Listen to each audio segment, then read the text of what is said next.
है না। দুর্যোধন বলে আমি জানি, কারণ যে পক্ষে তোমার মতন ভীষ্ম পিতামহ বলবান শক্তিমান আছে, সে পক্ষ কি করে প্রতিদিন হেরে যাচ্ছে, কি করে হেরে যাচ্ছে। তুমি মন থেকে যুদ্ধ করছো না, তুমি মাত্র দেহ থেকে যুদ্ধ করছো। তবে এমন যুদ্ধ করার কোনো দরকার নেই যে যুদ্ধ তুমি মন থেকেই করছো না। এমন অপমান করেছে ভীষ্ম। ভীষ্ম পিতামহ আজ দুর্যোধনকে বলছে, হে দুর্যোধন তুমি শোনো।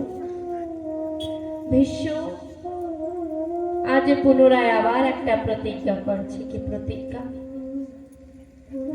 কাল হয়তো, কালকে যে যুদ্ধ হবে সে যুদ্ধ হয়তো অর্জুন মারা যাবে, না হলে ভীষ্ম পিতামহ। যে কোনো দুজনের ভিতরে যে কোনো একজন কাল মারা যাবে, হয়তো অর্জুন না হলে ভীষ্ম পিতামহ। দুর্যোধন হেসে দিয়ে বলছে, ঠিক আছে তাহলে তাই হবে। কারণ কেন কি ভীষ্ম পিতামহের ইচ্ছা মৃত্যু বরদান, যে উনি যেদিন চাইবে উনি সেদিনই মরণ সজ্জায় মরে যাবে। आज बड़े भाव से कहते हैं, दुर्योधन तो ये कहकर विदा हो गए, परंतु किसी को उस बात की खबर नहीं, किसी को नहीं पता कि भीष्म ने पुनः एक प्रतिज्ञा लिया कि कल या तो अर्जुन मरेगा या भीष्म मरेगा, किसी को नहीं पता। पर किसी एक को पता है, वो कौन है? श्री कृष्ण। कृष्ण जानते हैं, अंतर्यामी है, त्रिलोक के स्वामी जानते हैं कि भीष्म ने पुनः एक प्रतिज्ञा लिया कि कल या तो अर्जुन मरेगा या तो वो भीष्म स्वयं मरेगा। भगवान कृष्ण चिंता में पड़ गए। चिंता ऐसी कि उसी आधी रात में श्री कृष्ण अर्जुन की शिविर में जाते हैं। अर्जुन की शिविर में जाकर देखते हैं कि अर्जुन सोए हुए हैं। कृष्ण जाकर जगाते हैं, हे अर्जुन पार्थ जागो। अर्जुन कहने लगे, क्या बात है माधव, क्यों जागना, सोने दो हमें। कृष्ण कहने लगे, अरे कल महायुद्ध होने वाला है, कोई रणनीति बनानी होगी, और तुम सोए हुए हो, कोई चिंता नहीं, कुछ नहीं। तो अर्जुन कहते हैं, हे प्रभु, जिसकी चिंता करने वाले तुम हो उसे संसार की क्या चिंता। ये युद्ध मेरा नहीं है, मैं तो केवल एक निमित्त मात्र हूँ। ये युद्ध मेरा नहीं है, ये युद्ध तो तुम्हारा है। तुम जानो, हारो या जीतो, जो भी है तुम्हारा है। बड़े भाव से, बड़ी सुंदरता से एक बात कहते हैं ना एक गाने में, बड़े भाव से, पकड़ लो हाथ बनवारी नहीं तो डूब जाएंगे, कहते हैं ना। हमारा कुछ ना बिगड़ेगा, तुम्हारी लाज जाएगी। पकड़ लो हाथ बनवारी नहीं तो डूब जाएगी। मेरे भाव से कहते हैं, पकड़ लो हाथ बनवारी नहीं तो डूब जाएगी। हमारा कुछ न बिगड़ेगा, तुम्हारी लाज जाएगी। पकड़ लो हाथ बनवारी, तुम्हारा युद्ध है, तुम जानो। हमारा हाथ तो तुमने पहले पकड़ रखा है कि नहीं। हम हारेंगे जीतेंगे, हमारा कुछ नहीं, लाज तो तुम्हारी जाएगी। हमारा क्या, लाज तुम्हारी जाएगी। और जिसकी चिंता करने वाले तुम हो उसे संसार की क्या चिंता, उसे संसार की कोई चिंता हो ही नहीं सकती। कृष्ण कहने लगे, हे अर्जुन तुमने यह क्या किया, तुम सो रहे हो, मैं चिंता करूं। हाँ अब अब जाओ तुम भी जाके आराम करो और मुझे भी सोने दो। कहते ठीक है। अर्जुन तो निश्चिंत होके सो गए और हमारे श्याम सुंदर चिंता में घूम रहे, क्या करे, क्योंकि भीष्म ने जो प्रतिज्ञा ली है, भीष्म का सब कुछ बिगड़ जाए, सब नष्ट हो जाए, पर प्रतिज्ञा नष्ट नहीं होगा, ऐसा है भीष्म। अंत में द्रौपदी के कक्ष में भीष्म जाते हैं, जाकर देखते हैं कि द्रौपदी अभी तक सोई नहीं है, बैठी है। तो कृष्ण जाकर कहते हैं, ओ द्रौपदी अभी तक नहीं सोई हो तुम? नहीं माधव। क्यों? पता नहीं माधव, निद्रा नहीं आ रही, रोज रोज यहाँ तांडव, युद्ध, रक्तपात। एक बात कहे तुमसे कृष्ण? हाँ कहो। यदि हमें पता होता कि इतना भयानक युद्ध होने वाला है, रोज रोज वीर अपने प्राणों को त्याग कर देंगे, तो मैं यह युद्ध कभी न कराती।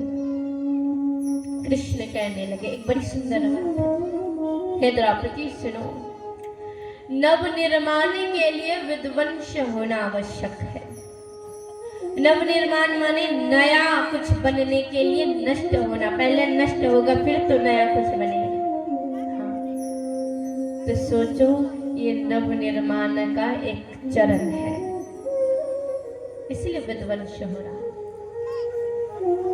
तो आज कृष्ण कहते द्रौपदी धैर्य रखो, सब अच्छा ही होगा।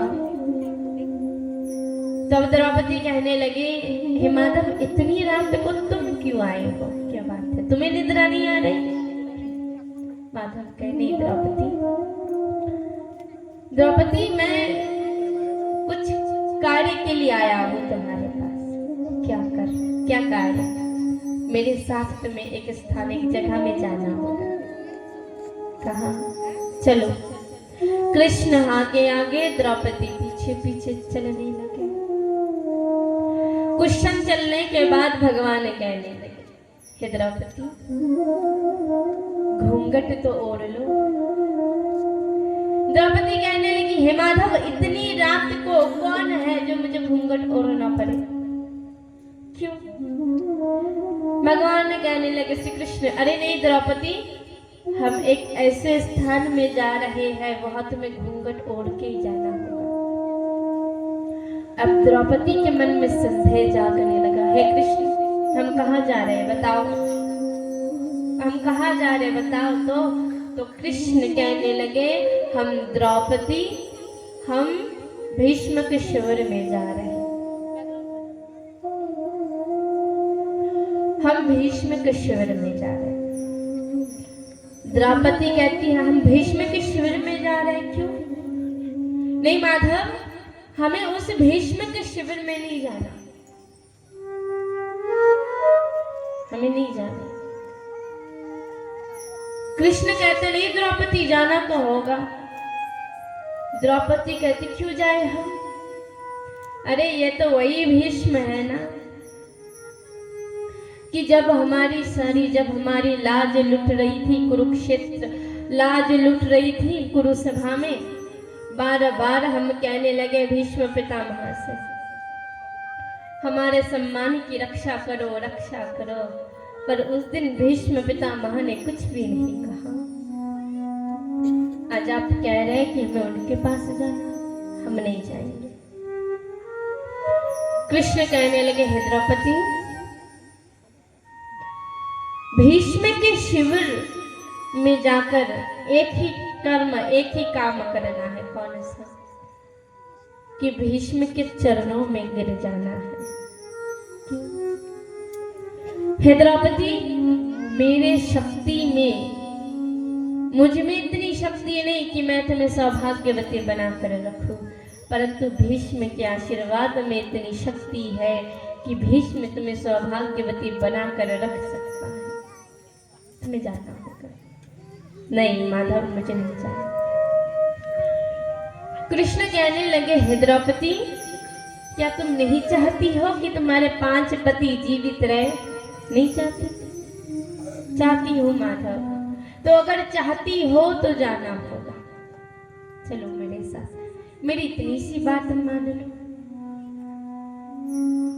द्रौपदी ने घूंघट से पूरा मुख ढक लिया, ओढ़ लिया। भीष्म का शिविर आया, भगवान कहने लगे तुम जाओ, मैं बाहर हूं। द्रौपदी कहने लगी कि आप बाहर रहेंगे, हम भीतर नहीं, आप भी चलिए।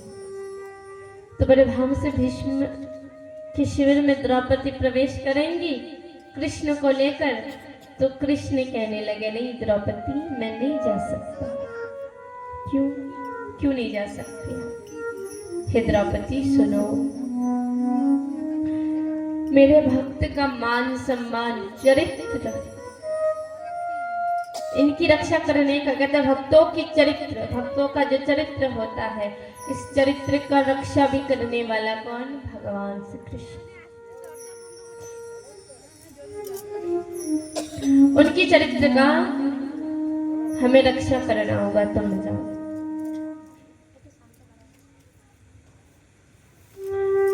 तुम जाओ।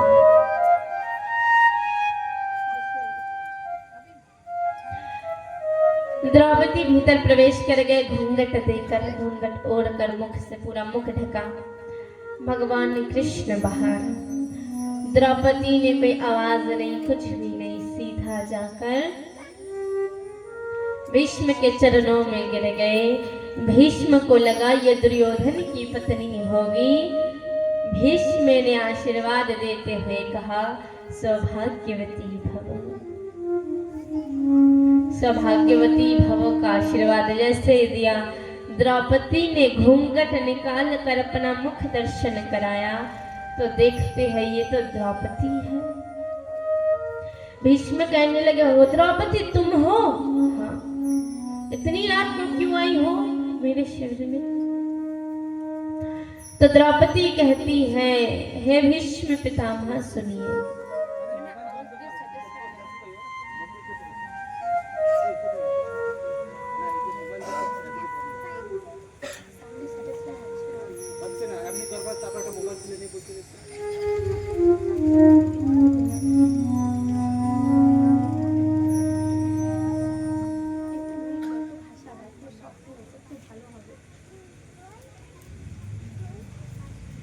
कहते हैं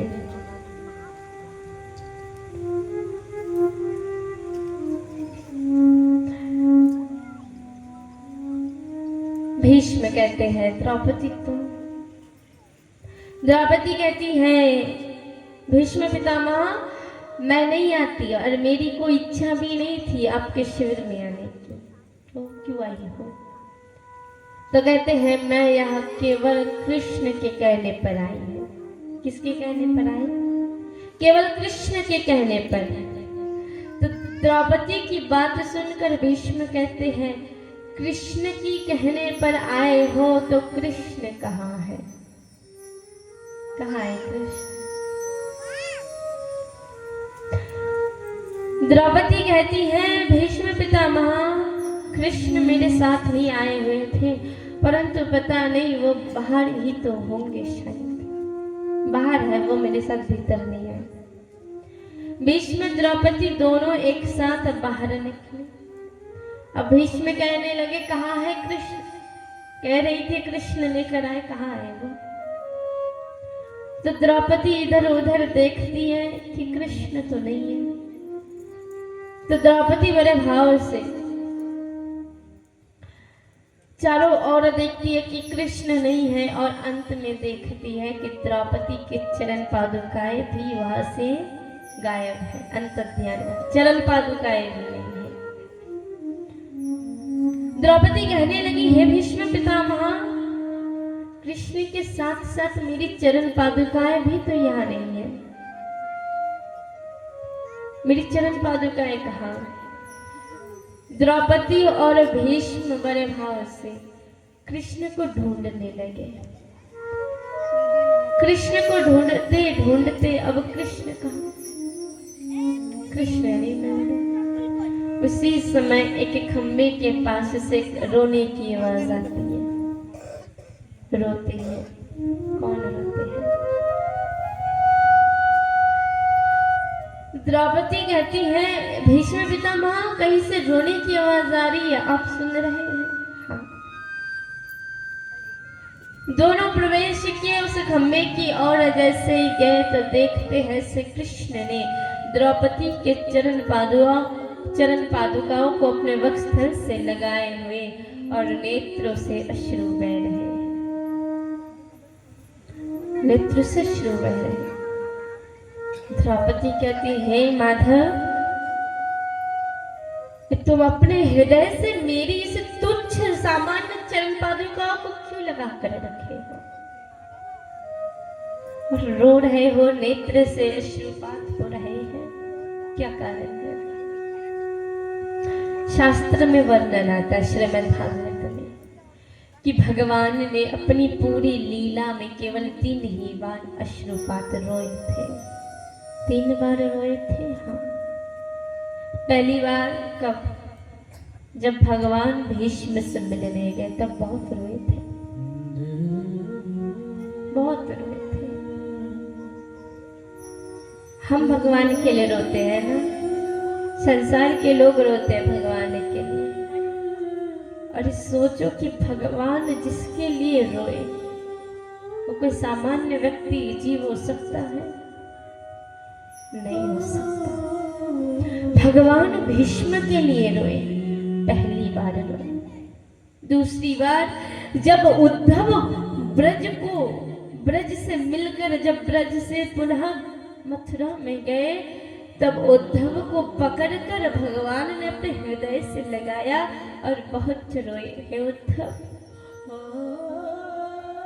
तुम मेरे ब्रज में गए हो ना, और जो मेरे ब्रज में जाता है ना, एक बात कहे, जो प्राणी जो जीव ब्रज में जाता है उस प्राणी का स्थान भगवान के हृदय में होता है।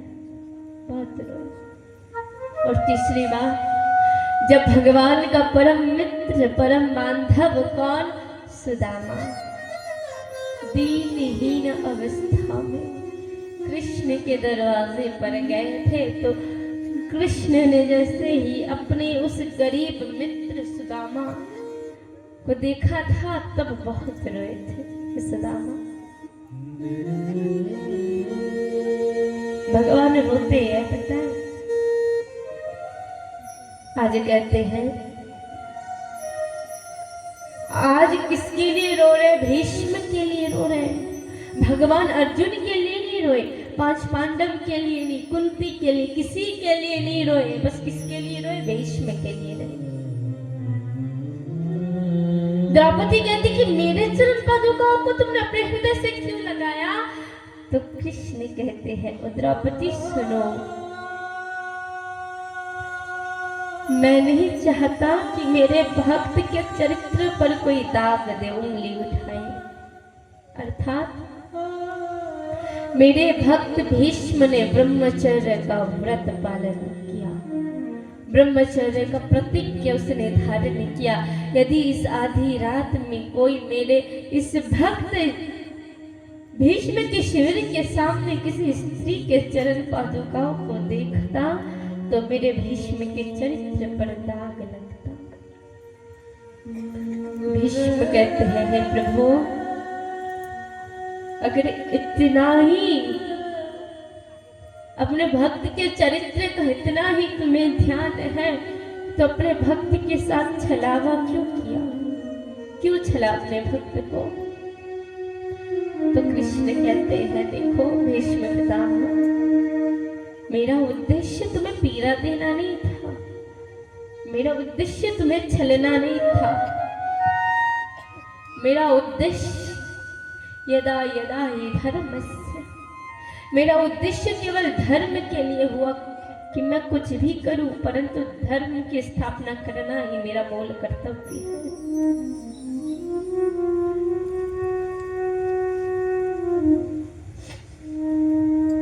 आज कहते हैं मेरे भाव से कृष्ण है भीष्म पितामह, एक बात कहे आपसे। हाँ,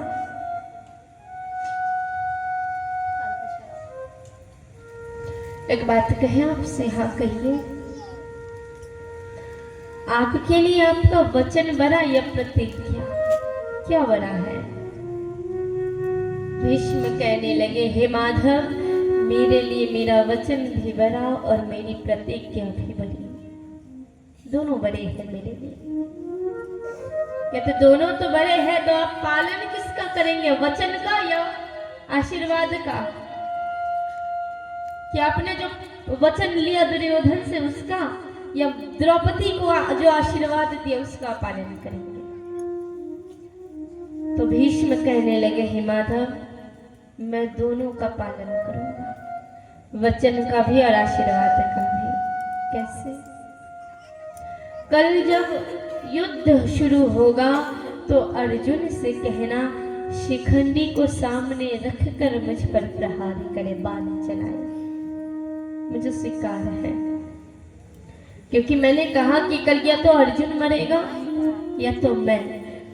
और मैंने जो आशीर्वाद द्रौपदी को दिया, सौभाग्यवती भव, अर्थात द्रौपदी की 5 पति जीवित रहेंगे, तो मरना तो मुझे है, मैं मरूंगी, मरूंगा। परंतु एक बात कहे माधव, हाँ, जिस प्रकार मैंने तुम्हारी बात मानी, तुमने मृत्यु लिखी, मैंने स्वीकार कर ली मृत्यु, हाँ, तो मेरी भी एक बात तुम मानोगे? हाँ, कहो तो। हे माधव, इस संसार में एक दिन सबको मरना है, इसमें कोई संदेह नहीं। कहते हाँ, सबको मरना है, मैं भी मरूंगा, मैं जानता हूँ। हाँ, आज कहते हैं कि जब मैं मरूं, तो जिस प्रकार मानव मरे, तो मानव मरने से पहले कहते हैं कि यमराज आते हैं सामने।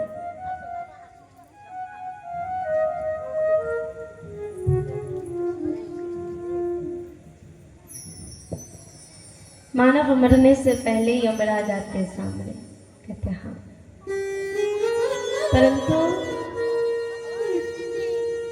मैं चाहता हूँ कि मैं जब मरूं तो मेरे सामने यमराज नहीं है, मेरे सामने आप हैं। और मुझे कुछ नहीं चाहिए आपसे, केवल आप हो मेरे सामने, मेरे सम्मुख।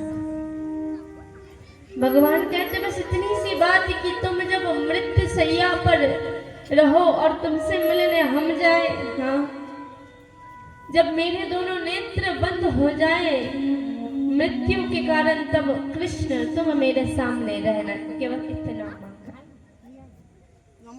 कहते ठीक है, तो तुम्हारी इतनी ही मनोकामना हम पूर्ण करेंगे। जब तुम मरोगे, बाण की शैया पर रहोगे, तब मैं रहूंगा तुम्हारे संग। इतना कहकर कृष्ण और द्रौपदी वहां से चले गए। और भीष्म तो अब युद्ध की कि कल युद्ध होगा और कल मेरे जीवन का अंतिम क्षण होगा।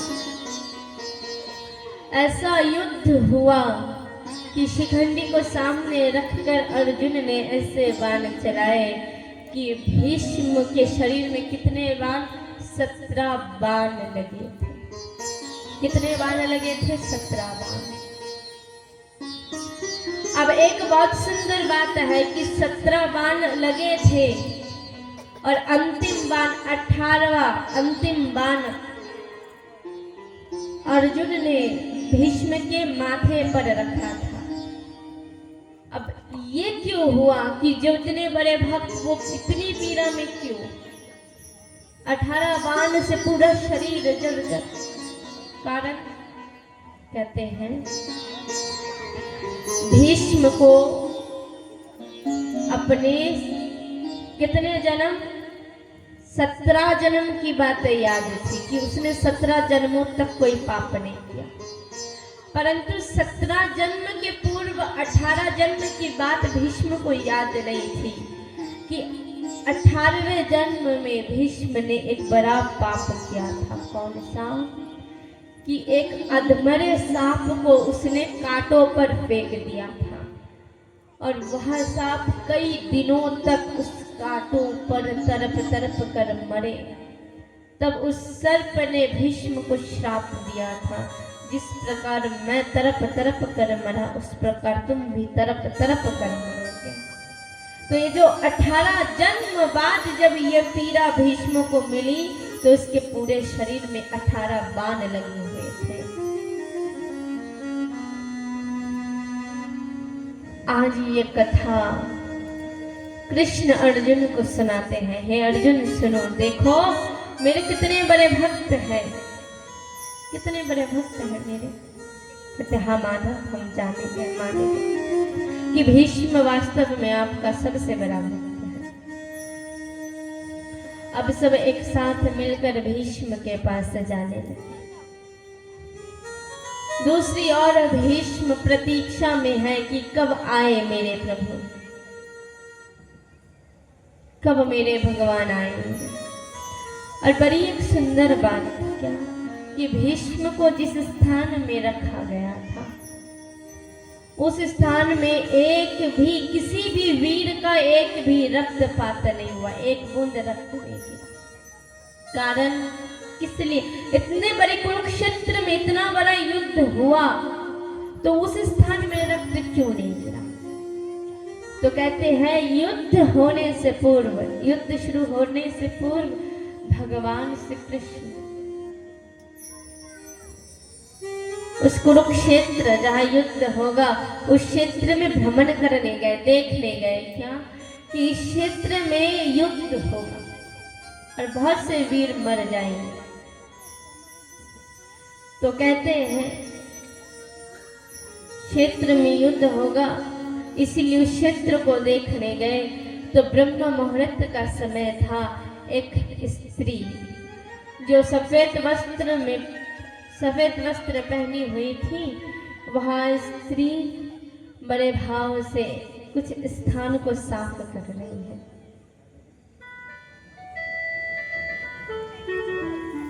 कुछ स्थान को साफ कर रही है। कृष्ण जाकर कहते हैं तुम कौन हो देवी और इतनी सुबह इस स्थान को साफ क्यों कर रही हो?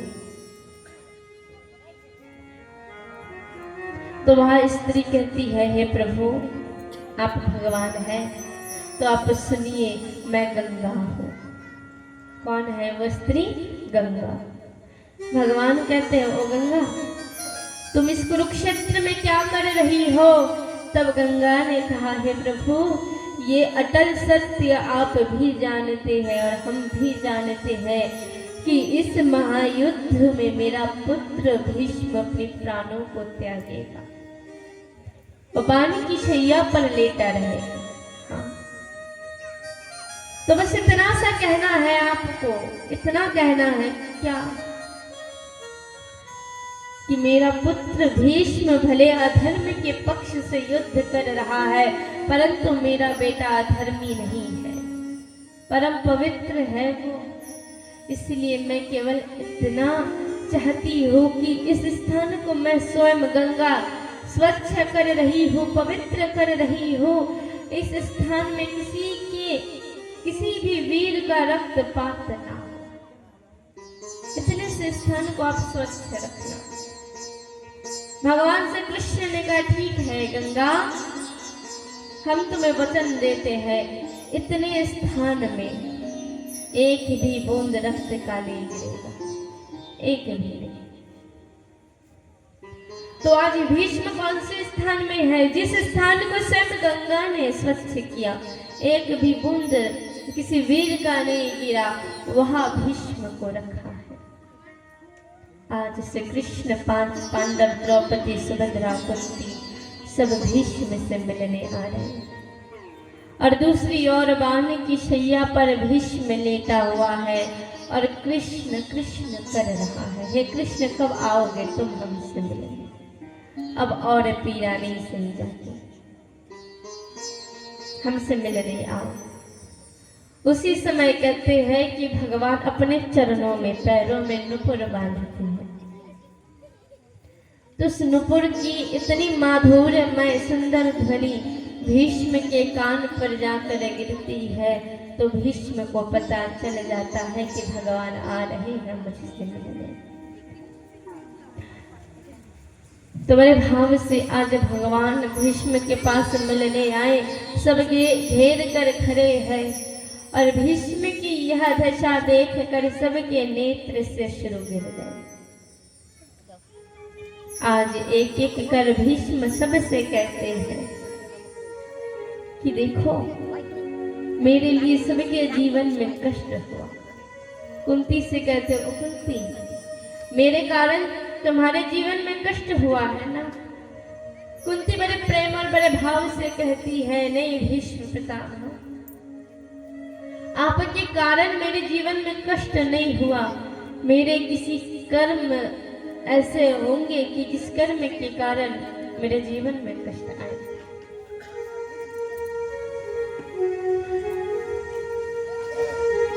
पांच पांडव से भीष्म कहते हैं, अरे पांच पांडवों, हमारे कारण तुम्हारे जीवन में जो भी कष्ट आया हमें क्षमा कर दो। पांच पांडव कहते हैं, हे भीष्म पितामह, आप और हमें शर्मिंदा ना करें, हमें लज्जित ना करें, क्योंकि हम जानते हैं कि हमसे बड़े भक्त तो आप हैं। हम इस वहम में थे कि हम बहुत बड़े भक्त नहीं, हमसे बड़े भक्त तो आप हैं। अंत में भीष्म द्रौपदी से कहते हैं, और द्रौपदी बहुत क्रोध है ना मुझ पर। कहते नहीं, द्रौपदी कहती है, नहीं भीष्म पितामह कोई क्रोध नहीं है। कहते नहीं,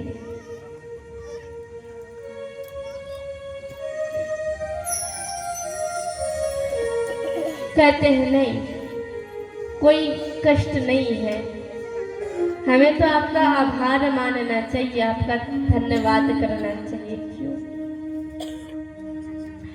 বলে মানুষ কখন কৃষ্ণ কৃপা জানতে পারে যখন জীবনে অভাব কষ্ট আসে।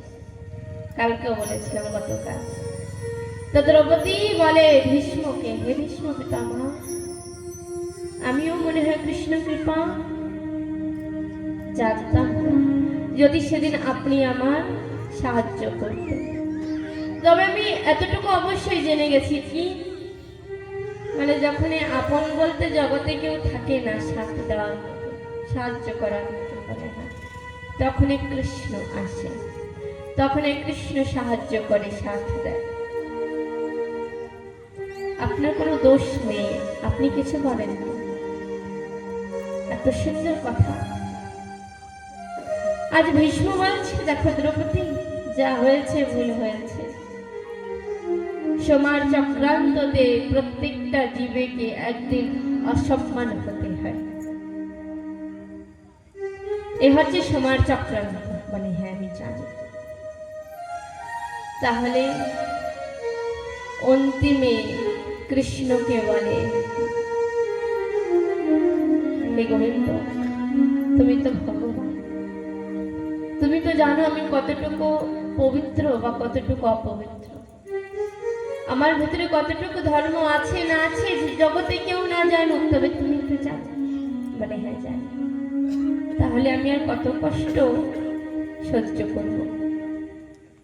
আর এ কষ্ট সহ্য হয় না।